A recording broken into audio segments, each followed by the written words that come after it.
ಕಳೆದ 4 ವರ್ಷಗಳಿಂದ ಶಾಂತಿಯುತವಾಗಿ ಬಂದಂಥ ಲಿಂಗಾಯತ ಪಂಚಮಸಾಲಿ ಮೀಸಲಾತಿ ಚಳವಳಿ ಮತ್ತೊಮ್ಮೆ ಬೆಳಗಾವಿಯಲ್ಲಿ ಚೆನ್ನಮ್ಮ ನಾಡಿನಲ್ಲಿ ಕ್ರಾಂತಿಯುತ ಹೋರಾಟಕ್ಕೆ ನಾಂದಿ ಆಡಿದೆ ಎನ್ನುವಂಥ ಮಾತನ್ನು ಹೇಳಿಕ್ಕೆ ಇಚ್ಛೆಪಡ್ತೀನಿ.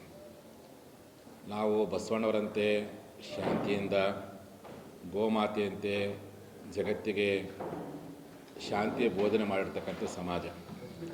ಇವತ್ತು ನಮ್ಮನ್ನು ಕ್ರಾಂತಿ ಮಾಡಲಿಕ್ಕೆ, ಚೆನ್ನಮ್ಮನಂತೆ ಕ್ರಾಂತಿ ಮಾಡಲಿಕ್ಕೆ ಮತ್ತೊಮ್ಮೆ ಪಂಚಮಸಾಲಿ ಹುಲಿಗಳನ್ನು ಇವತ್ತು ಬಡಿದೆಬ್ಬಿಸುವ ಕೆಲಸವನ್ನು ಪರೋಕ್ಷವಾಗಿ ಸರ್ಕಾರ ಮಾಡಿದೆ ಅಂತ ಅಂದ್ಕೊಂಡಿದ್ದೀನಿ. ಆದರೆ ನಿಮ್ಮೆಲ್ಲ ಮಾಧ್ಯಮದವರ ಸಹಕಾರ, ಬಹುತೇಕ ಈ 2 ವರ್ಷಗಳ ಅವಧಿಯಲ್ಲಿ ನಮ್ಮ ಮೀಸಲಾತಿ ಹೋರಾಟ ಎಲ್ಲೇ ಒಂದು ಕಡೆ ನಮ್ಮ ನಿರಂತರ ಹೋರಾಟಕ್ಕೂ ನ್ಯಾಯ ಸಿಕ್ಕಿದ್ದಿಲ್ಲ. ನಮ್ಮ ಶಾಸಕರ ಧ್ವನಿಯನ್ನು ಸಹ ಅಧಿವೇಶನದಲ್ಲಿ ಮೊಳಗಿಸಲಿಕ್ಕೆ ಅವಕಾಶ ಕೊಟ್ಟಿದ್ದಿಲ್ಲ. ಆದರೆ ಅಂದಿನಿಂದ ಇಂದಿನವರು ಕಳೆದ 4 ವರ್ಷಗಳಿಂದ ಕಾರ್ಯಾಂಗ ಮತ್ತು ಶಾಸಕಾಂಗ ಈ ಹೋರಾಟದಿಂದ ಎಲ್ಲೇ ಒಂದು ಕಡೆ ನಿಷ್ಕ್ರಿಯ ಆಗಿದ್ದರೂ ಸಹ ಅದು ನಮ್ಮ ಮುಖ್ಯವಾಗಿ ನಮ್ಮ ಬೆಳಗಾವಿ ಜಿಲ್ಲೆಯ ಮಾಧ್ಯಮ ರಂಗ ಇದೆಯಲ್ಲ, ನಮ್ಮ ಹೋರಾಟದ ಸತ್ಯಾಸತ್ಯತೆಯನ್ನು ಸಮಾಜಕ್ಕೆ ಮತ್ತು ಸರ್ಕಾರಕ್ಕೆ ನೋಡುವಲ್ಲಿ ಭಾಳ ಪ್ರಯತ್ನ ಪಟ್ಟಿದಂತೆ ಮೊದಲನೇದಾಗಿ ನಿಮಗೆಲ್ಲರಿಗೂ ನಾನು ಆಭಾರಿಯಾಗಿದ್ದೀನಿ. ಈ ಮಾಧ್ಯಮ ರಂಗದ ಜೊತೆಲಿ ಇವತ್ತು ನ್ಯಾಯಾಂಗ ನಮ್ಮ ಹೋರಾಟಕ್ಕೆ ಬೆಂಬಲ ಕೊಟ್ಟ ಪರಿಣಾಮ, ವಕೀಲರು ಹೋರಾಟಕ್ಕೆ ಬೆಂಬಲ ಕೊಟ್ಟ ಪರಿಣಾಮ ಇವತ್ತು ಆ ಹೋರಾಟ ಕ್ರಾಂತಿಗೆ ನಾಂದಿ ಆಡಿದೆ ಅನ್ನುವಂಥ ಮಾತು ಹೇಳಕ್ಕೆ ಇಚ್ಛೆಪಡ್ತೀನಿ.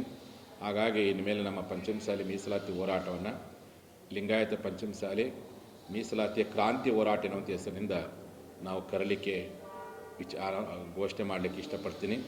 ಬಂಧುಗಳು, ಇವತ್ತು ಮಾಧ್ಯಮ ಗೋಷ್ಠಿಯಲ್ಲಿ ಕರೆದಿರ್ತಕ್ಕಂಥ ಉದ್ದೇಶ ಏನಂದರೆ, ನಮ್ಮ ರಾಜ್ಯದ ಮುಖ್ಯಮಂತ್ರಿಗಳು ಡಿಸೆಂಬರ್ 12ನೇ ತಾರೀಕು ವಿಧಾನಸಭೆಯ ಅಧಿವೇಶನದಲ್ಲಿ ನಮ್ಮ ಸಮುದಾಯದ ಮೀಸಲಾತಿ ಕುರಿತು ಚರ್ಚೆ ಮಾಡುವಂಥ ಸಂದರ್ಭದಲ್ಲಿ ಅಧಿವೇಶನದಲ್ಲಿಯೇ ಒಬ್ಬ ರಾಜ್ಯದ ಮುಖ್ಯಮಂತ್ರಿಗಳು ಈ ಪಂಚಮಸಾಲಿ ಸಮಾಜಕ್ಕೆ ಮೀಸಲಾತಿ ಕೊಡುವಂಥದ್ದು ಅಸಂವಿಧಾನಿಕ, ಅವರ ಹೋರಾಟ ಸಂವಿಧಾನ ವಿರೋಧಿ ಎನ್ನುವಂಥ ಹೇಳಿಕೆಯನ್ನು ಇಡೀ ಕರ್ನಾಟಕದ ಎಲ್ಲ ಲಿಂಗಾಯತರು ಪಂಚಮಸಾಲಿಗಳು ತೀವ್ರವಾಗಿ ನಾವು ಖಂಡಿಸ್ತೀವಿ ಅಂತ.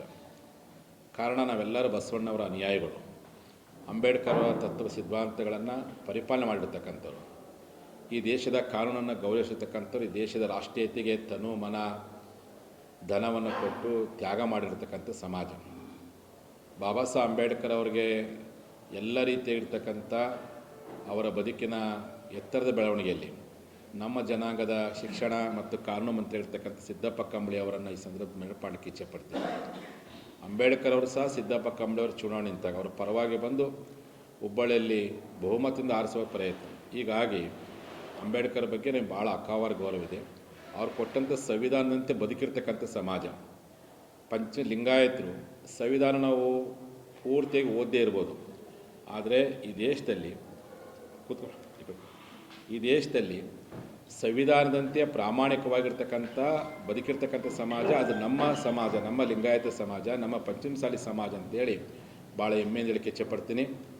ನಮ್ಮ ರಾಜ್ಯದ ಮುಖ್ಯಮಂತ್ರಿಗಳಿಗೆ ನಮ್ಮ ಸಮಾಜದ ಬಗ್ಗೆ ಕಳಕಳಿ ಇಲ್ಲದೇ ಆಗಿದ್ದರೆ, ನಮ್ಮ ಜನಾಂಗದ ಹೋರಾಟದ ಬಗ್ಗೆ ನಿಮಗೇನಾದರೂ ಮುಜುಗರ ತಂದಿದ್ದರೆ, ನಮ್ಮ ಸಮಾಜದ ಧ್ವನಿ ನಿಮಗೇನಾದರೂ ಕೇಳಲಿಕ್ಕೆ ಇಷ್ಟೇ ಆಗದೆ ಇದ್ದರೆ, ನಮ್ಮ ಹೋರಾಟವನ್ನು ಕಣ್ಣಿಂದ ನೋಡಲಿಕ್ಕೆ ನಿಮಗೆ ಮನಸ್ಸು ಬಾರದೇ ಹೋಗಿದ್ರೆ, ನಮಗೆ ಹೃದಯವನ್ನು ಕೊಡಲಿಕ್ಕೆ ನಿಮ್ಗೆ ಆಗದೇ ಇದ್ದರೆ ಮೀಸಲಾತಿ ಕೊಡಲ್ಲ ಅಂತ ಹೇಳ್ರಿ, ನಾವೇನು ಬೇಜಾರಾಗಲ್ಲ. ಅದನ್ನು ಬಿಟ್ಟು ಇವರು ಹೋರಾಟ ಸಂವಿಧಾನ ವಿರೋಧಿ ಹೋರಾಟ, ಇದು ಅಸಂವಿಧಾನಿಕವಾಗಿರ್ತಕ್ಕಂಥ ಹಕ್ಕೊತ್ತಾಯ ಎನ್ನುವಂಥ ಮಾತು, ಅದು ಪ್ರಜಾಪ್ರಭುತ್ವದ ದೇಗುಲವಾಗಿರ್ತಕ್ಕಂತಹ ವಿಧಾನಸೌಧದಲ್ಲಿ ಮಾಡಿರ್ತಕ್ಕಂಥದ್ದು ನಿಜವಾಗ್ಲೂ ನಾವು ತೀವ್ರವಾಗಿ ಖಂಡಿಸುತ್ತೇವೆ. ಕೂಡಲೇ ಮುಖ್ಯಮಂತ್ರಿಗಳು ಆ ಹೇಳಿಕೆಯನ್ನು ವಾಪಸ್ ಪಡ್ಕೊಳ್ಬೇಕು. ರಾಜ್ಯದ ವಿಧಾನ ಪರಿಷತ್ತಿನ ಮತ್ತು ವಿಧಾನಸಭೆಯ ಅಧ್ಯಕ್ಷರುಗಳು ಲಿಂಗಾಯತರಿಗೆ ಅವಮಾನ ಮಾಡಿರ್ತಕ್ಕಂಥ ಸಂವಿಧಾನ ವಿರೋಧಿ ಹೇಳಿಕೆ ಮುಖ್ಯಮಂತ್ರಿ ಬಾಯಲ್ಲಿ ಬಂದಿದೆಯಲ್ಲ, ಆ ಹೇಳಿಕೆಯನ್ನು ಕೂಡಲೇ ವಾಪಸ್ ಪಡ್ಕೊಳ್ಬೇಕು ಅಂತ. ನೀವು ಸಾಮಾನ್ಯ ಮುಖ್ಯಮಂತ್ರಿಗಳಲ್ಲ, ಅನೇಕ ಬಾರಿ ರಾಜ್ಯದ ಹಣಕಾಸು ಸಚಿವರಾಗಿ ಬಜೆಟ್ ಮಂಡನೆ ಮಾಡಿರ್ತಾರೋ. ನಿಮ್ಮ ಬೆಳಗ್ಗೆ ಎದ್ದ ತಕ್ಷಣ ರಾತ್ರಿ ಮಲಗೋವರೆಗೂ ನಿಮ್ಮ ಬಾಯಲ್ಲಿ ಬರುವಂಥದ್ದು 3 ಶಬ್ದಗಳು: ಒಂದು ಸಂವಿಧಾನ, ಒಂದು ಪ್ರಜಾಪ್ರಭುತ್ವ, ಒಂದು ಸಾಮಾಜಿಕ ನ್ಯಾಯ. ಕಾಯಂ ಬಾಯ್ಪಾಟ್ ಮಾಡ್ಕೊಂಬಿಟ್ಟಿರಿ. ಇಷ್ಟೆಲ್ಲ ಬಾಯ್ಪಾಟ್ ಮಾಡ್ಕೊಂಡಂಥ ಮೂಲತಃ ವಕೀಲ ವೃತ್ತಿಯಿಂದ ಬಂದಿರತಕ್ಕಂಥ ನೀವುಗಳು ನಿಮ್ಮ ಬಾಯಲ್ಲಿ ಲಿಂಗಾಯತರಿಗೆ ಅವಮಾನ ಮಾಡುವಂಥ ಸಂವಿಧಾನ ವಿರೋಧಿ ಅನ್ನೋಂಥ ಶಬ್ದ ಹೆಂಗೆ ಬರಲಿಕ್ಕೆ ಸಾಧ್ಯ ಆಯಿತು? ಇದನ್ನು ಅನ್ಲಿಕ್ಕಾದ್ರೆ ನಿಮ್ಗೆ ಹೆಂಗೆ ಮನಸ್ಸು ಬಂತು? ರಾಜ್ಯದ ಮುಖ್ಯಮಂತ್ರಿಗಳಾಗಿ ಲಿಂಗಾಯತರ ಸಂವಿಧಾನ ವಿರೋಧಿ ಆಗಿದ್ದರೆ ನಿಮ್ಮ ವೋಟಿಂಗ್ ಪವರೇ ಇರ್ತಿದ್ದಿಲ್ಲ. ಲಿಂಗಾಯತರು ಸಂವಿಧಾನ ವಿರೋಧಿ ಹೋರಾಟ ಮಾಡೋದಾಗಿದ್ದರೆ ಹಂಗೆ ಲಿಂಗಾಯತನೆಲ್ಲ ತೆಗೆದಾಕ್ಬಿಟ್ರೆ 36 ಜನ ಲಿಂಗಾಯತರಿನ MLAಗಳ ತೆಗೆದಾಕ್ಬಿಟ್ರೆ ಹಂಗಾರೆ ಲಿಂಗಾಯತ ಸಂವಿಧಾನ ವಿರೋಧಿಯಾಗಿದ್ದರೆ ಲಿಂಗಾಯತನ ನಮ್ಮ ಹೋರಾಟಕ್ಕೆ ಬರಲಿಕ್ಕೆ ಯಾಕೆ ಪ್ರೇರಣೆ ನೀಡಿದ್ವಿ? 2020ನೇ ಇಸ್ವಿಯಿಂದ ಹೋರಾಟ ಶುರು ಮಾಡಬೇಕಾದ್ರೆ ನಿಮ್ಮ ಪಕ್ಷದ ಎಲ್ಲ ಶಾಸಕರು ಪ್ರತ್ಯಕ್ಷ ಮತ್ತು ಅಪ್ರತ್ಯಕ್ಷವಾಗಿ ಬೆಂಬಲ ಕೊಟ್ಟಿದ್ದಾರೆ. ನಾವೇನಾದ್ರು ಸಂವಿಧಾನ ವಿರೋಧಿ ಹೋರಾಟ ಆಗಿದ್ದರೆ ನೀವು ಅವ್ರಿಗೆ ಹೇಳ್ಬೇಕಾಯ್ತು ಅವಾಗಲೇ, ಅದು ಸಂವಿಧಾನ ವಿರೋಧಿ ಹೋರಾಟ ಇತ್ತು, ನೀವು ಯಾರು ಭಾಗವಹಿಸ್ಬೇಡ್ರಿ ಅಂತೇಳಿ. ನಮ್ಮ ಹೋರಾಟ ಸಂವಿಧಾನ ವಿರೋಧಿ ಆಗಿದ್ದರೆ ನಮ್ಮನ್ನು ಮಾತುಕತೆ ಮಾಡುವಂಥ ಪ್ರಯತ್ನವನ್ನು ಯಾಕೆ ಮಾಡಬೇಕಾಗಿತ್ತು ನೀವು? ನಮ್ಮ ಹೋರಾಟ ಸಂವಿಧಾನ ವಿರೋಧಿ ಆಗಿದ್ದರೆ ನಮ್ಮನ್ನು ನಿಮ್ಮ ಗೃಹ ಕಚೇರಿ ಕರೆಸಿ 2 ತಾಸುಗಳ ಕಾಲ ಚರ್ಚೆ ಮಾಡುವಂಥ ಅವಶ್ಯಕತೆ ಏನಿತ್ತು? ನಮ್ಮ ಹೋರಾಟ ಸಂವಿಧಾನ ವಿರೋಧಿ ಆಗಿದ್ದರೆ ನೀವು ಹೋರಾಟ ಮಾಡಲಿಕ್ಕೆ ಅವಕಾಶವನ್ನು ಯಾಕೆ ಮಾಡಿಕೊಡ್ಬೇಕಾಗಿತ್ತು? ಆ ದೃಷ್ಟಿಯಿಂದ ನಮ್ಮ ಮುಖ್ಯಮಂತ್ರಿಗಳ ಬಗ್ಗೆ ಎಲ್ಲೇ ಒಂದು ಕಡೆ ನಮಗೆ ಸಾಫ್ಟ್ ಕಾರಣ ಇತ್ತು. ಇವರು ಬಸವ ಮತ್ತು ಅಂಬೇಡ್ಕರ್ ಹೆಸರು ಹೇಳ್ತಾನಂತ ಗೌರವ ಇತ್ತು. ಯಾವಾಗ ಲಿಂಗಾಯತರ ಮೇಲೆ ಮಾರಣಾಂತಿಕವಾದಂಥ ಹಲ್ಲೆ ಮಾಡಲಿಕ್ಕೆ ತಾವೇನು ಆದೇಶ ಮಾಡಿದ್ರಿ? ಯಾವಾಗ ಲಿಂಗಾಯತರ ಹೋರಾಟವನ್ನು ಸಂವಿಧಾನ ವಿರೋಧಿ ಅವ್ರು ಕೇಳುವಂಥದ್ದು ಅಕ್ಕೊತ್ತಾಯ ಆ ಸಂವಿಧಾನಕ್ಕೆ ನಮ್ಮದು ಶಬ್ದನ ಯಾವಾಗ ಬಳಸಿದ್ರಿ? ಅವತ್ತು ನಮಗೆ ಗೊತ್ತಾಯಿತು ನಿಜವಾಗ್ಲೂ ಸಹ ನಮ್ಮ ಸಮಾಜದ ಬಗ್ಗೆ ನಿಮಗೆ ಕಳಕಳಿ ಇಲ್ಲ. ಅಂದರೆ ಈ ಹೋರಾಟವನ್ನು ಹತ್ತಿಕ್ಲಿಕ್ಕೋಸ್ಕರವಾಗಿ 2 ವರ್ಷಗಳ ಕಾಲ ಏನು ಶತಪ್ರಯತ್ನ ಮಾಡಿದ್ರಿ ನೀವು. ನಮ್ಮನ್ನು ಅಲಕ್ಷ್ಯ ಮಾಡಿದ್ರಿ, ನಮ್ಮ ಕಡೆ ಕ್ಯಾರೆ ಅನ್ನಲಿಲ್ಲ, ನಮ್ಮ ಶಾಸಕರಿಗೆ ಬೈದು ಅವಾಯ್ಡ್ ಮಾಡಿದ್ರಿ, ಮತ್ತೆ ಹೋರಾಟ ಮಾಡಿದ್ವಿ. ನಮಗೆ ಪ್ರತಿಯೊಬ್ಬರಿಗೆ ಸಹ ನೀವು ಹೋರಾಟಕ್ಕೆ ಬರಬೇಡ್ರಿ ಅಂತ ಪೊಲೀಸ್ ಇಲಾಖೆ ಮೂಲಕ ಒತ್ತಡ ಹಾಕಿದ್ರಿ. ಕೊನೆಗೆ ಟ್ಯಾಕ್ಟ್ರಿ ಆಲಿಯನ್ನು ಬಂದ್ ಮಾಡಿರಿ ಅಂತಂದ್ರಿ. ನಮ್ಮ ಜಿಲ್ಲಾಧಿಕಾರಿಗಳ ಮೂಲಕವಾಗಿ ಆದೇಶ ಮಾಡಿಸಿದ್ರಿ. ಕೊನೆಗೆ ಅದರ ನಾವು ಹೆಂಗೋ ಪಾರಾದ್ವಿ. ಜನ ಸೇರಿದ್ದನ್ನು ಸಹಿಸಲಾರ್ದೇ ಪ್ರೀ ಪ್ಲ್ಯಾಂಡ್ ಆಗಿ ಉದ್ದೇಶಪೂರ್ವಕವಾಗಿ ನಮ್ಮನ್ನು ಹೊಡೆದ್ರಿ. ಅದು ನಾವು ಎದೆಗುಂದಲ್ಲ. ಸರ್ಕಾರಗಳು ನೀತಿಗಳಲ್ಲಿ ಇರ್ಬೋದು, ನಿಮಗೆ ನಮ್ಮ ಮೇಲೆ ಸಿಟ್ಟಿತ್ತೇನೋ ಅಥವಾ ನಮ್ಮ ಹೋರಾಟನ ಹತ್ತಿಕ್ಬೇಕೇನೋ ಅಂತ ಆಸೆ ಇತ್ತೇನೋ, ನಮ್ಮನ್ನು ದನಕ್ಕೆ ನಮ್ಮ ಉತ್ತರ ಕನ್ನಡ ಭಾಷೆ ಹೇಳ್ತಲ್ಲ, ದನಕ್ಕೆ ಬಡ್ದಂಗೆ ಬಡಿದ್ರಪ್ಪ ಅಂತೇಳಿ ಹಂಗೆ ಬಡಿದ್ರಿ. ನಾವೇ ನಿಮ್ಮ ಮೇಲೆ ಬೇಜಾರು ಮಾಡ್ಕೊಳಕ್ಕೆ ಹೋಗಿಲ್ಲ. ಆದರೆ ನೀವು ಅಧಿವೇಶನದಲ್ಲಿ ಇಡೀ ಲಿಂಗಾಯತರಿಗೆ ಅವಮಾನ ಮಾಡುವಂಥ ಶಬ್ದವನ್ನು ಬಳಸಿದಿರಿ. ಅದು ನಿಜವಾಗ್ಲೂ ಸರಿಯಾದ ಕ್ರಮವಲ್ಲ.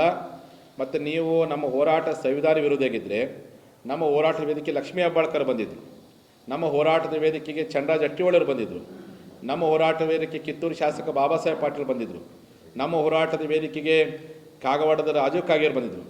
ಸಂವಿಧಾನ ವಿರೋಧವಾಗಿ ಹೋರಾಟಗಾರರು ಬಂದರಪ್ಪ ಅಂದರೆ ಕೂಡಲೇ ಅವ್ರನ್ನ ಸಸ್ಪೆಂಡ್ ಮಾಡಿ ಶಾಸಕ ಸ್ಥಾನದಿಂದ ನೀವು ಅನರ್ಹಗೊಳಿಸ್ದಂಗೆ ನಿಮ್ಗೆ ತಾಕತ್ತಿದ್ರೆ, ಅವ್ರ ಸಚಿವ ಸ್ಥಾನದ ರಾಜೀನಾಮೆ ಕೇಳಿ ನಿಮ್ಗೆ ತಾಕತ್ತಿದ್ರೆ, ಸಂವಿಧಾನ ವಿರೋಧಿ ಹೋರಾಟಕ್ಕೆ ಬಂದರ ಮೇಲೆ ಕ್ರಮ ಕೈಗೊಳ್ಳಿ ನೀವು ಆಗಾದ್ರೆ. ಈ ರೀತಿಯಾಗಿ ಪಂಚಮಸಾಲಿ ಲಿಂಗಾಯತರ ಈ ಹೋರಾಟವನ್ನು ಹತ್ತಿಕ್ಕುವಂಥ ಬರದಲ್ಲಿ ಪ್ರಜಾಪ್ರಭುತ್ವದ ಹೆಸರು ಹೇಳಿಕೊಂಡು, ಸಂವಿಧಾನದ ಹೆಸರು ಹೇಳಿಕೊಂಡು, ಬಾಬಾ ಸಾಹೇಬ್ ಅಂಬೇಡ್ಕರ್ ಹೆಸರು ಹೇಳಿಕೊಂಡು ನಮ್ಮ ಹೋರಾಟನ ದಿಕ್ತಿಪ್ಪಿಸುವ ಪ್ರಯತ್ನವನ್ನು 7 ಕೋಟಿ ಕನ್ನಡಿಗರು ಮಾಡಬಾರ್ದು ಎನ್ನುವಂಥ ಆಗ್ರಹವನ್ನು ರಾಜ್ಯ ಸರ್ಕಾರ ಕೇಳಕ್ಕೆ ಇಚ್ಛೆ ಪಡ್ತೀನಿ. ನೀವು ಹೇಳಿದ್ರಲ್ಲ, ನನಗೆ ಮೀಸಲಾತಿ ಕೊಡೋಕ್ಕಾಗಲ್ಲ, ನಾನೇ ಬೇಜಾರಾಗಲ್ಲ. ಯಾರು ನ್ಯಾಯ ಕೊಡ್ತಾರೋ ಅವ್ರ ನ್ಯಾಯವನ್ನು ಯಾವ ಸರ್ಕಾರ ನ್ಯಾಯ ಕೊಡ್ತಾರೋ ನಿಮ್ಮ ಕಡೆ ನ್ಯಾಯ ಸಿಗ್ತಂತ ಬಂದಿದ್ವಿ. ನೀವು ನ್ಯಾಯ ಕೊಡೋದಂತ ಸ್ಪಷ್ಟವಾಗಿ ಹೇಳ್ಬಿಟ್ಟಿರೆ. ನ್ಯಾಯ ಕೊಡುವಂಥ ಮಾರ್ಗವನ್ನು ಪಡಿತೀವಿ, ನ್ಯಾಯ ಕೊಡುವಂಥ ವ್ಯಕ್ತಿನ ಹುಡುಕ್ತೀವಿ, ನ್ಯಾಯ ಕೊಡುವಂಥ ವ್ಯವಸ್ಥೆನ ಹುಡುಕ್ತೀವಿ, ಅದ್ರ ಬಗ್ಗೆ ನಾವು ಪ್ರಯತ್ನ ಮಾಡ್ತೀವಿ. ಅದಕ್ಕೋಸ್ಕರ ಜನತಾ ನ್ಯಾಯಾಲಯಕ್ಕೆ ಹೋಗ್ತೇವೆ ನಾವು. ಆದರೆ ನಿಮ್ಮ ಒಂದು ಹೇಳಿಕೆ 900 ವರ್ಷಗಳ ಇತಿಹಾಸ ಇರತಕ್ಕಂಥ ನಮ್ಮ ಲಿಂಗಾಯತ ಸಮಾಜಕ್ಕೆ ಭಾಳ ದೊಡ್ಡ ಅವಮಾನ ಕೊಟ್ಟಿದ್ದೀರಿ. ಬಾಬಾ ಸಾಹೇಬ್ ಅಂಬೇಡ್ಕರ್ ಅವರು ಬಸವಣ್ಣ ಮೇಲೆ ಭಾಳ ಗೌರವ ಇತ್ತು. ನೀವು ಪದೇ ಹೇಳಿದಿರಿ, ಬಸವಣ್ಣವರು ಈ ರಾಜ್ಯದ ಸಾಂಸ್ಕೃತಿಕ ನಾಯಕ. ಅನುಭವ ಮಂಟಪವನ್ನ ಚಿತ್ರವನ್ನು ನಮ್ಮ ವಿಧಾನಸೌಧದಲ್ಲಿ ಹಾಕ್ಬಿಟ್ಟು ನೀವೆಲ್ಲ ತೋರಿಸಿದ್ರಿ. ಹಾಗಾದರೆ ಆ ಬಸವಣ್ಣನ ಪರಂಪರೆ ಬಂದಿರತಕ್ಕಂಥ ಈ ಸಮಾಜದ ಹೋರಾಟವನ್ನು ಸಂವಿಧಾನ ವಿರೋಧಿ ಅಂದರೆ ನೀವು ಎಲ್ಲೇ ಒಂದು ಕಡೆ ಬಸವಣ್ಣವ್ರನ್ನೂ ಸಹ ಬೈದಂಗೆ ನೀವು ಪರೋಕ್ಷವಾಗಿ. ಯಾಕಂದರೆ ಬಸವಣ್ಣವ್ರ ಅನುಯಾಯಿಗಳು ನಾವೆಲ್ಲ, ಸಂವಿಧಾನ ಬಿಟ್ಟು ಬದುಕೇ ಇಲ್ಲ. ಇವತ್ತು ನಮ್ಮ ನಾಡಿನ ಎಲ್ಲ ಮಟ್ಟಮಾನೆಗಳು ಜಾತ್ಯತೀತವಾಗಿ ಇವತ್ತು ಪ್ರಸಾದ ಕೊಟ್ಟಿದ್ದಾರೆ, ಶಿಕ್ಷಣ ಕೊಟ್ಟಿದ್ದಾರೆ. ನಮ್ಮ ಇಡೀ ನಮ್ಮ ಸಮಾಜ ಇರತಕ್ಕಂಥ ರಾಜಕಾರಣಿಗಳು ಜಾತ್ಯತೀತಕ್ಕೋ ಬದುಕುವಂಥ ಕೆಲಸ ಮಾಡಿ. ಇಲ್ಲೇ ನಮ್ಮ ಪಕ್ಕದಲ್ಲಿ BL ಪಾಟೀಲ್ ಇದ್ದಾರೆ. ಇವತ್ತು ಅವರ ಸಮುದಾಯದವರು ಎಲ್ಲೇ ಒಂದು ಕಡೆ ದಲಿತ ಸಮುದಾಯದ ಅನೇಕ ಮಹಿಳೆಯರಿಗೆ, ಮಕ್ಕಳಿಗೆ ಇವತ್ತು ಅನ್ನ ಕೊಟ್ಟು ಆಶ್ರಯ ಕೊಟ್ಟು ಇವತ್ತು ದೇಶದ ಸತ್ಪ್ರಜೆಗಳಾಗಿ ಮಾಡೋ ಕೆಲಸವನ್ನು BL ಪಾಟೀಲ್ ಮಾಡಿದ್ದಾರೆ. ಮತ್ತು ನಾವೆಲ್ಲರೂ ಸಂವಿಧಾನದ ಆಶಯಗಳ ಪ್ರಕಾರವಾಗಿ ಬದುಕನ್ನು ಮಾಡಕತ್ತೀವಿ, ಸಂವಿಧಾನದ ಆಶಯ ಪರವಾಗಿಯೇ ಹೋರಾಟ ಮಾಡಕತ್ತೀವಿ. ಈ ನಿಟ್ಟಿನಲ್ಲಿ ನಿಮ್ಮ ಒಂದು ಸಂವಿಧಾನ ವಿರೋಧಿ ಹೇಳುವಂಥ ಹೇಳಿಕೆ ಅದುವೇ ಸಂವಿಧಾನ ವಿರೋಧಿಯಾಗಿದೆ ಅಂತ ಒಬ್ಬ ರಾಜ್ಯದ ಮುಖ್ಯಮಂತ್ರಿಗಳಾಗಿ ಲಿಂಗಾಯತರ ಸ್ವಾಭಿಮಾನವನ್ನು ಕೆಣಕೋ ಪ್ರಯತ್ನ ಮಾಡಿ ನಿಮ್ಮ ಹೇಳಿಕೆ ಸಂವಿಧಾನ ವಿರೋಧಿ ಹೇಳಿಕೆಗಿದೆ. ಕೂಡಲೇ ಕ್ಷಮಾಪಣೆ ಕೇಳಬೇಕು, ಕೂಡಲೇ ಆ ಹೇಳಿಕೆಯನ್ನು ವಾಪಸ್ ಪಡ್ಕೊಳ್ಬೇಕು. ವಿಧಾನಸಭೆಯ ಅಧ್ಯಕ್ಷರುಗಳು ಮತ್ತು ಪ್ರತಿಪಕ್ಷದ ಅಧ್ಯಕ್ಷರುಗಳು ಆ ಹೇಳಿಕೆಯನ್ನು ಕಡತದಿಂದ ತೆಗೆದುಹಾಕೋ ಪ್ರಯತ್ನ ಮಾಡೋದ್ರ ಮೂಲಕವಾಗಿ ಲಿಂಗಾಯತರ ಗೌರವವನ್ನು ಉಳಿಸುವ ಕೆಲಸವನ್ನು ಮಾಡಬೇಕೆನ್ನುವಂಥ ಆಗ್ರಹವನ್ನು ಈ ಸಂದರ್ಭದಲ್ಲಿ ಮಾಡಲಿಕ್ಕೆ ಇಚ್ಛೆಪಡ್ತೀನಿ. ಆ ಹಿನ್ನೆಲೆ ಒಳಗೆ ನಾವು ಈ ಒಂದು ಮುಖ್ಯಮಂತ್ರಿಗಳು ಪಂಚಮಸಾಲಿಗಳಿಗೆ ಮೀಸಲಾತಿಯನ್ನು ಕೊಡಲಿಕ್ಕೆ ಸಾಧ್ಯವಿಲ್ಲ, ಲಿಂಗಾಯತರಿಗೆ ಮೀಸಲಾತಿ ಕೊಡಲಿಕ್ಕೆ ಸಾಧ್ಯವಿಲ್ಲ ಅಂತ ಹೇಳಿಕೆಯನ್ನು ಖಂಡಿಸಿ ಮುಖ್ಯಮಂತ್ರಿಗಳು ಲಿಂಗಾಯತರ ಮೇಲೆ ಮಾರಣಾಂತಿಕವಾದಂಥ ಹಲ್ಲೆಯನ್ನು ಖಂಡಿಸಿಬಿಟ್ಟು ಮತ್ತು ನಮ್ಮ ಸಮುದಾಯದ ರೈತರ ಮೇಲೆ ಹಾಕಿರ್ತಕ್ಕಂಥ FIR ಕೂಡಲೇ ವಿತ್ಡ್ರಾ ಮಾಡ್ಕೋಬೇಕೆನ್ನುವುದನ್ನು ಹಕ್ಕೊತ್ತಾಯ ಮಾಡಿ ನಮ್ಮ ಸಮಾಜದ ಈ ಹೋರಾಟಕ್ಕೆ ನ್ಯಾಯವನ್ನು ಪಡಿಬೇಕೆನ್ನೋ ಉದ್ದೇಶಕ್ಕೋಸ್ಕರವಾಗಿ ಏನು ಹಿರಿಯ ಪೊಲೀಸ್ ಅಧಿಕಾರಿಗಳನ್ನು ಕೂಡಲೇ ಸಸ್ಪೆಂಡ್ ಮಾಡೋಕ್ಕಂತೇಳಿ ಹಕ್ಕೊತ್ತಾಯಿಸಿ 16ನೇ ತಾರೀಕಿಂದ ಸುವರ್ಣಸೌಧದ ಆಸ್ಪಾಸ್ನಲ್ಲಿ ಬಹುತೇಕ ನಮ್ಮ ಜಿಲ್ಲಾಧಿಕಾರಿಗಳ ಕಚೇರಿ ಮುಂಭಾಗದಲ್ಲೇ ನಾವು ಧರಣಿ ಸತ್ಯಾಗ್ರಹ ಮಾಡ್ತೀವಿ. ಎಲ್ಲಿವರೆಗಪ್ಪ ಅಂತಂದರೆ ನೀವು ಅವರನ್ನು ಸಸ್ಪೆಂಡ್ ಮಾಡೋವರೆಗೂ, ಲಿಂಗಾಯತರ ಕ್ಷಮೆ ಕೇಳೋವರೆಗೂ, ಸಂವಿಧಾನ ವಿರೋಧಿ ಹೇಳಿಕೆಯನ್ನು ವಾಪಸ್ ಪಡೋವರೆಗೂ ಮತ್ತು ನಮ್ಮ ಸಮುದಾಯದ ಅಮಾಯಕರ ಮೇಲೆ ನೀವು FIR ಹಾಕಿದ್ರೆ ಅದನ್ನು ವಿತ್ಡ್ರಾ ಮಾಡೋವರೆಗೂ ನಾನು ಜಿಲ್ಲಾಧಿಕಾರಿಗಳ ಕಚೇರಿ ಮುಂದೆ ಧರಣಿ ಸತ್ಯಾಗ್ರಹವನ್ನು ಮಾಡ್ತೀನಿ. 16ನೇ ತಾರೀಕಿಂದ ಬೆಳಗ್ಗೆ 10 ಗಂಟೆಯಿಂದ ಸಾಯಂಕಾಲ 6 ಗಂಟೆವರೆಗೆ ಧರಣಿ ಸತ್ಯಾಗ್ರಹ ಮಾಡ್ತೀನಿ ಪ್ರತಿದಿನ. ಯಾಕೆಂದರೆ ಈಗಾಗಲೇ ನಮ್ಮ ಜನ 4 ವರ್ಷಗಳ ಕಾಲ ರೊಟ್ಟಿ ಬುತ್ತಿ ಕಟ್ಕೊಂಡು ಬಂದು ಹೋಗ್ಬಿಟ್ಟಾರೆ. ನಾನು ಈ ಮೂಲಕ ಮಾಧ್ಯಮದ ಮೂಲಕ ಇಡೀ ನಾಡಿನ ಜನತೆ ಕೇಳಕ್ಕೆ ಇಚ್ಛೆಪಡ್ತೀನಿ. ನಿಮಗೆ ಪದೇ ಪದೇ ಬರ್ರಿ ಅಂತ ನಾವು ಒತ್ತಡ ಮಾಡೋಕ್ಕೆ ಹೋಗಲ್ಲ. ನಾನು ನಿಮಗೆ ಯಾರು ಅದೇ ಹೇಳ್ತೇನೆ, ಅಧಿವೇಶನ ಇರೋವರೆಗೂ, ಎಲ್ಲಿವರೆಗೂ ಅಧಿವೇಶನ ಇರುತ್ತೋ, ಯಾಕೆ ರಾಜ್ಯದ ಮುಖ್ಯಮಂತ್ರಿಗಳು ಇಡ್ತಾರಲ್ಲ ಅಲ್ಲಿವರೆಗೂ ನಾನು ಧರಣಿ ಸತ್ಯಾಗ್ರಹ ಮಾಡ್ತೀನಿ. ಹಾಗಾಗಿ ನಮ್ಮ ನಾಡಿನ ಎಲ್ಲ ನಮ್ಮ ಜನಾಂಗದ ನಮ್ಮ ಲಿಂಗಾಯತ ಸಮಾಜದ ಬಂಧುಗಳಿಗೂ, ನಮ್ಮ ಪಂಚಮಸಾಲಿ, ಮಲೇಗೌಡರು, ಗೌಡ ಲಿಂಗಾಯತ, ಚತುರ್ಥ ಲಿಂಗಾಯತ, ದೀಕ್ಷಾ ಲಿಂಗಾಯತ ಎಲ್ಲ ಬಂಧುಗಳಿಗೂ ನಿಮಗೆ ಅನುಕೂಲ ಇದ್ದರೆ ನೀವು ಬಂದು ಸತ್ಯಾಗ್ರಹದಲ್ಲಿ ಭಾಗವಹಿಸಿ. ನೀವೆಲ್ಲರೂ ಕಡ್ಡಾಯವಾಗಿ ಬರಬೇಕು ಅಂತಲ್ಲ. ಈಗಾಗಲೇ ನಿಮಗೆ ನೋವಾಗಿದೆ, ಕಣ್ಣೀರು ಬಂದಿದೆ, ಪೆಟ್ಟು ಬಂದಿದೆ, ತಲೆ ಹೊಡೆದಿದೆ, ಕೈಕಾಲು ಮುರಿದಿದೆ. ಈಗಲೂ ಸಹ ಪ್ರಾಣ ಮತ್ತು ಜೀವದ ಜೊತೆಯಲ್ಲಿ ಚಿಂತಾಜನಕ ಸ್ಥಿತಿಯನ್ನು ತೋರಿಸಕತ್ತೀನಿ. ನಾನು ನಿಮಗೆ ಮತ್ತೊಮ್ಮೆ ತೊಂದರೆ ಪಡೋಕ್ಕೆ ಇಷ್ಟಪಡ್ದೆ. ನಿಮಗೆ ಅನುಕೂಲ ಇದ್ದರೆ ಸಮಯ ಇದ್ದರೆ ಬಂದು ಭಾಗವಹಿಸ್ರಿ. ಪ್ರತಿದಿನ ಒಂದೊಂದು ಜಿಲ್ಲೆಯವರಿಗೆ ಬರಲಿಕ್ಕೆ ಅವಕಾಶ ಮಾಡಿಕೊಡ್ಕೊತೀವಿ. 16ನೇ ತಾರೀಕು ಬೆಳಗಾವಿ ಜಿಲ್ಲೆಯವರು ಬಂದು ಭಾಗವಹಿಸ್ತಾರೆ. 17ನೇ ತಾರೀಕು ಗದಗ ಮತ್ತು ಕೊಪ್ಪಳ ಜಿಲ್ಲೆಯವರು ಭಾಗವಹಿಸ್ತಾರೆ. 18ನೇ ತಾರೀಕು ವಿಜಯಪುರ, ಬಾಗಲಕೋಟೆ ಜಿಲ್ಲೆ, ಹಾವೇರಿ ಜಿಲ್ಲೆಯವರು ಭಾಗವಹಿಸ್ತಾರೆ. 19ನೇ ತಾರೀಕು ಪಕ್ಕದ ನಮ್ಮ ಏನು ರಾಯಚೂರು, ಬೀದರ್, ಯಾದಗಿರಿ ಜಿಲ್ಲೆಯವರು ಭಾಗವಹಿಸ್ತಾರೆ. 20ನೇ ತಾರೀಕು ಗುಲ್ಬರ್ಗ ಜಿಲ್ಲೆಯವರು ಭಾಗವಹಿಸ್ತಾರೆ. ಹಿಂಗೆ ಪ್ರತಿದಿನ ಆ ಜಿಲ್ಲೆಯ ಪದಾಧಿಕಾರಿಗಳು, ಜಿಲ್ಲೆ ಹೋರಾಟಗಾರರು ಬಂದು ಭಾಗವಹಿಸ್ತಾರೆ. ಉದ್ದೇಶ ಏನಪ್ಪ ಅಂದರೆ, ಈಗಾಗಲೇ ಸರ್ಕಾರ ಏನಾಗಿತ್ತು, ಪಂಚಮಸಾಲಿಗಳನ್ನ ಸರಿಯಾಗಿ ಹೊಡೆದ್ರೆ ಇವರು ಹೊಲ್ದಾಗ ಕೊಂಡಿರ್ತಾರೆ, ತೋಟದಾಗ ಕೊಂಡಿರ್ತಾರೆ ಅಂತೇಳಿ ಭ್ರಮೆಯಿಂದ ಹೊಡೆದಿದ್ರು. ಅದನ್ನು 24 ಗಂಟೆಯಲ್ಲಿ ಪಂಚಮಸಾಲಿ ನೀವೇನೇ ಹೊಡೆದಿರ್ಬೋದು, ಮತ್ತೆ ನಾವು ಬೀದಿ ಬರ್ತೀವಿ ಅಂತೇಳಿ ಮೊನ್ನೆ ರಾಜ್ಯಾದ್ಯಂತ ಎಲ್ಲ ರಸ್ತೆಗಳನ್ನು ಬಂದ್ ಮಾಡಿಬಿಟ್ಟು ಶಾಂತಿಯುತವಾಗಿರ್ತಕ್ಕಂಥ ಪ್ರತಿಭಟನೆ ಮಾಡಿ ಸರ್ಕಾರಕ್ಕೆ ನಾವು ಮಲಗಿಲ್ಲ, ನಾವು ಕುಗ್ಗಿಲ್ಲ, ನಾವು ಎದ್ದು ಕುಂತಿದ್ದೀವಿ ಅಂತ ಸಂದೇಶವನ್ನು ತೋರಿಸಿಕೊಟ್ಟಿದ್ದೀವಿ. ಅದೇ ಪ್ರಕಾರವಾಗಿ ನಮ್ಮ ಹೋರಾಟ ಸಂವಿಧಾನ ವಿರೋಧಿ ಅಂತೇಳಿ ಹೇಳಿಕೆ ಕೊಟ್ಟಂಥ ಸಂವಿಧಾನ ವಿರೋಧಿ ಹೇಳಿಕೆಯನ್ನು ಖಂಡಿಸಿ, ಮಾನ್ಯ ಮುಖ್ಯಮಂತ್ರಿ ಹೇಳಿಕೆಯನ್ನು ಖಂಡಿಸಿ ಮುಖ್ಯಮಂತ್ರಿ ಕ್ಷಮೆಯನ್ನು ಕೋರಬೇಕನ್ನೋ ಕಾರಣಕ್ಕೋಸ್ಕರವಾಗಿ 16ನೇ ತಾರೀಕಿಂದ ವಿಧಾನಸಭಾ ಅಧಿವೇಶನ ಇರೋವರೆಗೂ ನಮ್ಮ ಜಿಲ್ಲಾಧಿಕಾರಿಗಳ ಕಚೇರಿ ಮುಂದೆ ಧರಣಿ ಸತ್ಯಾಗ್ರಹ ಮಾಡಬೇಕು ಅಂತ ತೀರ್ಮಾನ ಮಾಡಲಾಗಿದೆ. ಹಾಗಾಗಿ ನಾಡಿನ ಜನತೆ ಆ ಎಲ್ಲ ಹೋರಾಟದಲ್ಲಿ ಭಾಗವಹಿಸ್ತೀವಿ. ಕೂಡಲೇ ಮುಖ್ಯಮಂತ್ರಿಗಳು ಎಚ್ಚೆತ್ತುಕೊಂಡು ಆ ಹೇಳಿಕೆಯನ್ನು ವಾಪಸ್ ಪಡ್ಕೊಳ್ಬೇಕು ಮತ್ತು ಲಿಂಗಾಯತರ ಕ್ಷಮೆ ಕೋರಬೇಕು ಅಂತೇಳಿ ಈ ಮಾಧ್ಯಮ ಗೋಷ್ಠಿಯಲ್ಲಿ ಮನವಿ ಮಾಡ್ಕೊಳ್ತಾ, ನಮ್ಮ ಸಂವಿಧಾನ ವಿರೋಧಿ ಹೇಳಿಕೆ ಲಿಂಗಾಯತರಿಗೆ ಮೀಸಲಾತಿ ಕೊಡಲಿಕ್ಕೆ ಸಾಧ್ಯವಿಲ್ಲ ಅಂತ ಹೇಳ್ತಕ್ಕಂಥ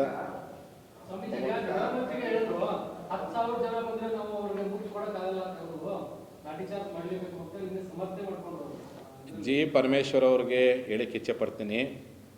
ನೀವು ನಿಮ್ಮ ಕಾಂಗ್ರೆಸ್ ಪಕ್ಷದ ಅಧ್ಯಕ್ಷರಾದಾಗ ನೀವು ದಲಿತರು ಅಂತ ಅಥವಾ ಲಿಂಗಾಯತರು ಅಂತೇಳಿ ಕಾರಣದಿಂದ ನಾವು ಸನ್ಮಾನ ಮಾಡಲಿಲ್ಲ. ನೀವು ನಮ್ಮನ್ನು ಪ್ರೀತಿ ಮಾಡುವಂಥ ವ್ಯಕ್ತಿ ಅಂತ ತಿಳ್ಕೊಂಡು 2010ನೇ ಇಸ್ವಿಯಲ್ಲಿ ನಮ್ಮ ಪಂಚಮಸಾಲಿ ಬೃಹತ್ ಸಮಾವೇಶದಲ್ಲಿ ನಿಮಗೆ ಸನ್ಮಾನ ಮಾಡಿ ಗೌರವ ಕೊಟ್ಟಿರ್ತಕ್ಕಂಥ ಸಮಾಜ ಪಂಚಮಸಾಲಿ ಸಮಾಜ. ನಿಮ್ಮ ಬೆಳವಣಿಗೆ ಹಿಂದಿನ ಒಳಗೆ ಈ ಸಮಾಜ ಉಳಿದಿದೆ. ನೀವು ಓದಿದ್ದು, ಉಂಡಿದ್ದು, ಬೆಳೆದಿದ್ದು ಸಿದ್ಧಗಂಗಾ ಮಠದಲ್ಲಿ ಅನ್ನೋದನ್ನು ಮರಿಬೇಡ್ರಿ. ಸಿದ್ಧಗಂಗಾ ಮಠದ ಅನ್ನ ಉಂಡು, ಸಿದ್ಧಗಂಗಾ ಸ್ವಾಮಿಗಳ ಆಶೀರ್ವಾದ ಪಡ್ಕೊಂಡು ಸಿದ್ಧಗಂಗಾ ಮಠದ ಶಿಷ್ಯರ ಮೇಲೆ ಹಲ್ಲೆ ಮಾಡಲಿಕ್ಕೆ ಸಮರ್ಥನೆ ಮಾಡ್ತೀರಂದರೆ ಸಿದ್ಧಗಂಗಾ ಮಠಕ್ಕೆ ದ್ರೋಹ ಮಾಡ್ದಂಗೆ ನೀವು ಗೃಹ ಮಂತ್ರಿಗಳೇ. ನೀವು ಹೇಳ್ತಾರೆ, ನೀವು ನಮ್ಮ ರೈತರಿಗೆ ಶಾಂತಿಯುತವಾದ ಪ್ರತಿಭಟನೆ ಮಾಡಲಿಕ್ಕೆ ಮುತ್ತು ಕೊಡೋಕ್ಕಾಗತ್ತೆ ಶಬ್ದ ಬಳಸ್ತೀರಾ, ಇಷ್ಟು ಅಸಹ್ಯ ಶಬ್ದ ಬಳಸ್ತೀರಾ. ನಾವು ತುತ್ತು ಕೊಟ್ಟಂಥ ಸಮಾಜ, ನಾಡಿನ ಜನಕ್ಕೆ ನಿಮ್ಮನ್ನು ಒಳಗೊಂಡಂತೆ ನಿಮಗೆ ತುತ್ತು ಮಾಡಿಕೊಟ್ಟವರು ಸಿದ್ಧಗಂಗಾ ಮಠ. ಆ ತುತ್ತು ಮಾಡಿಕೊಟ್ಟಂತಹ ಮಠಕ್ಕೆ ಅನ್ನವನ್ನು ಕೊಡುವಂಥ, ಮಠಕ್ಕೆ ದೇವಸ್ಥಾನ ಕೊಡುವಂಥ ಲಿಂಗಾಯತರ ಮೇಲೆ ದೌರ್ಜನ್ಯ ಮಾಡಿರಪ್ಪ ಅಂದರೆ ಅನ್ನದ ಋಣವನ್ನು ಈ ಮೂಲಕ ನೀವು ಎಲ್ಲೇ ಒಂದು ಕಡೆ ತಿರಸ್ಕಾರ ಮಾಡುವಂಥ ಕೆಲಸ ಮಾಡಿದ್ದೀರಿ. ಹಾಗಾಗಿ ಮಾನ್ಯ ಗೃಹ ಮಂತ್ರಿಗಳಿಗೆ ಹೇಳಕ್ಕೆ ಇಚ್ಛೆ ಪಡ್ತೀನಿ, ಈ ರೀತಿಯಾಗಿರ್ತಕ್ಕಂಥ ಅಸಂವಿಧಾನಿಕವಾಗಿರ್ತಕ್ಕಂಥ ಅವೈಜ್ಞಾನಿಕವಾಗಿರ್ತಕ್ಕಂಥ ಹೇಳಿಕೆಯನ್ನು ಕೊಟ್ಟು ನಮ್ಮ ಜನಾಂಗದವರಿಗೆ ಅವಮಾನ ಮಾಡಿದಿರಿ. ಕೊರಟಗೆರೆ ತಾಲೂಕಿನ ಎಲ್ಲ ಲಿಂಗಾಯತರಿಗೆ ಹೇಳಿಕೆ ಇಚ್ಛೆ ಪಡ್ತೀನಿ, ನೀವು ಪ್ರತಿಭಟನೆ ಮಾಡಿರಿ. ನಿಮ್ಮಿಂದ ಆಯ್ಕೆಯಾಗಿರ್ತಕ್ಕಂಥ ಒಬ್ಬ ಶಾಸಕ, ಸಿದ್ಧಗಂಗಾ ಮಟ್ಟದ ಅನ್ನ ಉಂಡು ಬೆಳೆದಿರ್ತಕ್ಕಂಥ ಒಬ್ಬ ಶಾಸಕ ಲಿಂಗಾಯತರ ಮೇಲೆ ಹಲ್ಲೆ ಮಾಡಿದ್ದನ್ನು ಅಧಿವೇಶನದಲ್ಲಿ ಸಮರ್ಥನೆ ಮಾಡ್ತಾನಪ್ಪ ಅಂತಂದರೆ ನಮ್ಮ ಅನ್ನ ಉಂಡದಕ್ಕೆ ಇವನು ದ್ರೋಹ ಮಾಡಿದ್ದಾನೆ, ಮೋಸ ಮಾಡಿದ್ದಾರೆ, ಸಿದ್ಧಗಂಗಾ ಮಠಕ್ಕೆ ದ್ರೋಹ ಮಾಡಿದೆ. ಯಾಕಂದರೆ ಅವರಲ್ಲಿ ಸಿದ್ಧಗಂಗಾ ಮಠದ ಭಕ್ತರು ಪಂಚಮಸಾಲಿಗಳು ನಮ್ಮವರೇ ಅಲ್ಲ. ನಮ್ಮ ಸಮಾಜಕ್ಕೆ ಈ ರೀತಿ ಅವಮಾನ ಮಾಡಿದರೆ, ಹಾಗಾಗಿ ನೀವು ಮುತ್ತು ಕೊಡ್ಬೇಕು ಶಬ್ದ ಬಳಸಿ ನಾವು ಯಾವ ಕಾರಣಕ್ಕೆ ಮುತ್ತು ಕೊಡಿ ಅಂತೇಳಿ ನಾವು ತುತ್ತು ಕೊಟ್ಟಂಥವ್ರು, ನೀವೇನಾದರೂ ಲಾಠಿ ಏಟು ಕೊಟ್ಟರು ತುತ್ತು ಕೊಟ್ಟಂಥವ್ರು, ನಮಗೆ ಬೂಟಿಂದ ಹೊಡೆದ್ರು ತುತ್ತು ಕೊಟ್ಟಂಥ ಸಮಾಜ, ವಿಷ ಕೊಟ್ಟರು ಅನ್ನ ಕೊಡೋಂಥ ಸಮಾಜ ಅನ್ನೋದನ್ನು ಮರಿಬೇಡ್ರಿ ಅಂತೇಳಿ ಜಿ ಪರಮೇಶ್ವರ್ ಹೇಳಿಕೆ ನಾನು ಈ ಮೂಲಕ ಖಂಡಿಸ್ತೀನಿ. ಈಗ ಮುಖ್ಯಮಂತ್ರಿಗಳ ಹೇಳಿಕೆಯನ್ನು ಖಂಡಿಸ್ಬಿಟ್ಟು ಕಾನೂನುಬದ್ಧವಾಗಿ ಪಂಚಮಸಾಲಿಗಳಿಗೆ ಮೀಸಲಾತಿ ಕೊಡಲಿಕ್ಕೆ ಸಾಧ್ಯವಿದೆ ಅನ್ನೋದನ್ನು ವಕೀಲರ ಪರಿಷತ್ತಿನ ಅಧ್ಯಕ್ಷ ಆಗಿರ್ತಕ್ಕಂಥ ಆರ್ ಸಿ ಪಾಟೀಲರು ಎರಡು ಮಾತನ್ನು ಹೇಳ್ತಾರೆ. ದಯವಿಟ್ಟು ಅವ್ರ ಮಾತು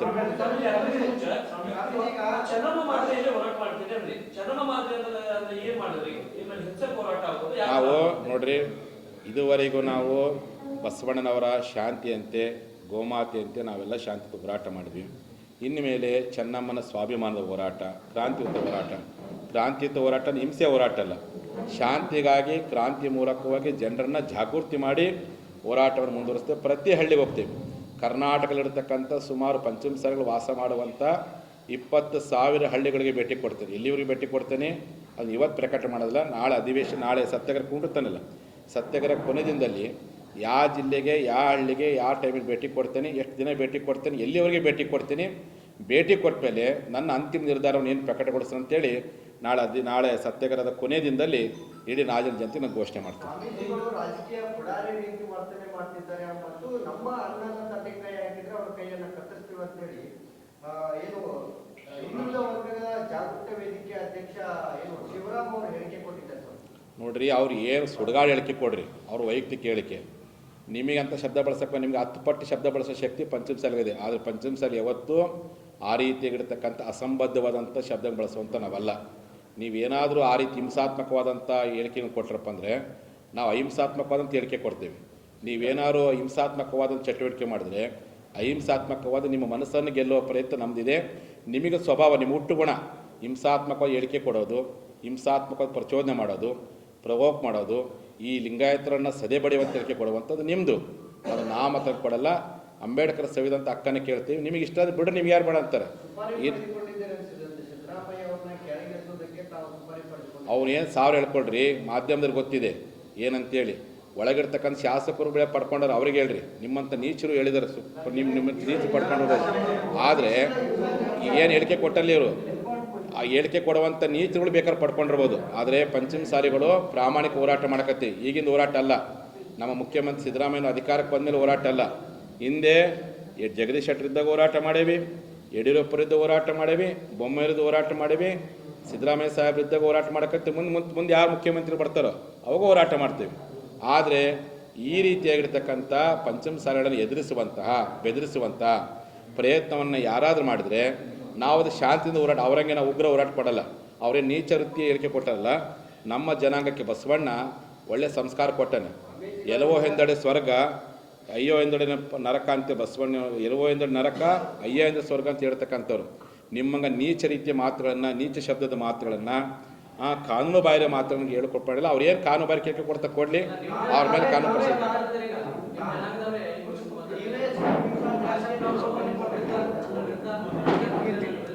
ಚೋನ ಅವ್ರ ಬಗ್ಗೆ ಮಾತಾಡೋಕ್ಕೆ ಹೋಗ್ಬೇಡ್ರಿ. ನಾನು 4 ವರ್ಷಕ್ಕಂತ ಮೊನ್ನೆ ಹೇಳೇನಿಲ್ಲ. 1,30,00,000 ಪಂಚಮಸಾಲಿಗಳು ಗೌಡ ಲಿಂಗಾಯತರು, ಮಲೆಗೌಡರು, ದೀಕ್ಷೆ ಲಿಂಗಾಯತರು ಅದಾರೆ ಈ ರಾಜ್ಯದೊಳಗೆ. 1,29,99,999 ಜನ ನಮ್ಮ ಜೊತೆಗೆ ಅದಾರೆ. ಒಬ್ರು ಯಾರೋ ಅಂತ ಹೇಳ್ತಾರಪ್ಪ, ಅವ್ರ ಬಗ್ಗೆ ಯಾಕೆ ತಲೆ ಕೆಡಿಸ್ಕೊಂತೀರಿ? ಉದಾಸೀನ ಮಾಡ್ತೀನಿ, ನಿರ್ಲಕ್ಷ್ಯ ಮಾಡ್ತೀನಿ, ನಮ್ಮ ಗುರಿ ಮುಡ್ತೀನಿ. ಅವ್ರು ಸಾವಿರ ಮಾತಾಡ್ರಿ. ನಮ್ಮ ಹೋರಾಟ ಸತ್ಯದ ಹೋರಾಟ ಐತಿ. ಇಂಥವ್ರು ಎಲ್ಲ ಅವಧಿಯೊಳಗಿದ್ರು. ಜಗದೀಶ್ ಶೆಟ್ಟರು ಕಾಲದ ಹೋರಾಟ ಮಾಡೋಕೆ ಹೋದ್ರೆ ಕೆಲವು ಹಿಂಗೆ ಮಾತಾಡ್ತಿದ್ರು. ಯಡಿಯೂರಪ್ಪ ಸಾಹೇಬರು ಹೋರಾಟ ಮಾಡೋ ಕೆಲವು ಹಿಂಗೆ ಮಾತಾಡ್ತಿದ್ರು. ಬೊಮ್ಮಾಯಿರದು ಹೋರಾಟ ಮಾಡ್ತಿದ್ರು. ಅಂಥ ಸಹಜ ಆ ಪಕ್ಷಗಳನ್ನು ಓಲೈಕೆ ಮಾಡಲಿಕ್ಕೆ, ಆ ಮುಖ್ಯಮಂತ್ರಿಗಳಿಂದ ಅಧಿಕಾರ ಪಡ್ಕೊಳ್ಳಿಕ್ಕೆ, ಅವರ ಆಮಿಷಗಳಿಗೆ ತಲೆ ಬಗ್ಗೆ ಹೇಳಿಕೆ ಕೊಡ್ತಾರೆ. ಅದು ಸಹಜವಾದ ಪ್ರಕ್ರಿಯೆ. ಅಂಥದ್ರ ಬಗ್ಗೆ ನಾವು ತಲೆಕ್ಷಣಕ್ಕೆ ಹೋಗಲ್ಲ. ನಾವು ಬಸವಣ್ಣವರ ಶಾಂತಿಯ ಮಾರ್ಗವನ್ನು, ಚೆನ್ನಮ್ಮನ ಕ್ರಾಂತಿ ಮಾರ್ಗವನ್ನು, ರೈತರ ನ್ಯಾಯದ ಮಾರ್ಗವನ್ನು ಹಿಡ್ಕೊಂಡು ಹೋರಾಟ ಮಾಡ್ತೀವಿ. ಸರ್ಕಾರ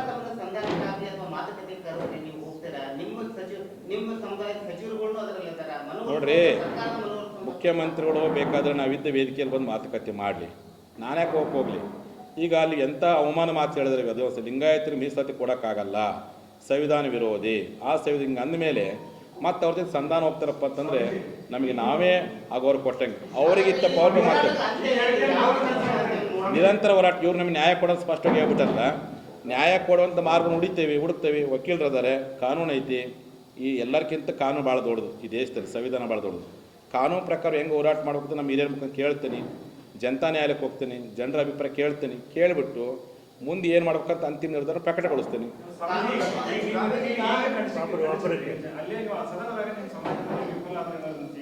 ನೋಡ್ರಿ, ಈಗ ಜಗತ್ತು ನೋಡ್ತಾ ಐತಿ, ಇಡೀ ಪಂಚಮಸಾಲಿ ಲಿಂಗಾಯತ ನೋಡ್ತಿದ್ದಾರೆ. ಈ ಅಧಿವೇಶನದಲ್ಲಿ ಜನಾಂಗದ ಪರವಾಗಿ ಯಾರು ಮಾತಾಡಾರೆ, ಜನಾಂಗ ವಿರುದ್ಧ ಯಾರು ಮಾತಾಡಿದ್ದಾರೆ.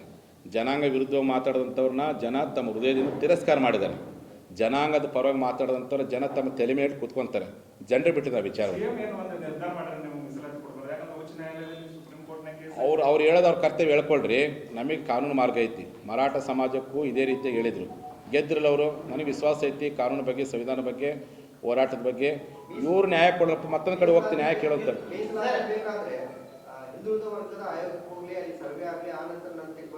ಅಲ್ರಿ, CM ಅವ್ರಿಗೆ ನಾನು ಹೇಳಕ್ಕೆ ಇಚ್ಛೆಪಡ್ತೀನಿ, ನಿಮ್ಗಿಂತ 10 ಪಟ್ಟು ಜಾಣರಿದ್ದಾರೆ.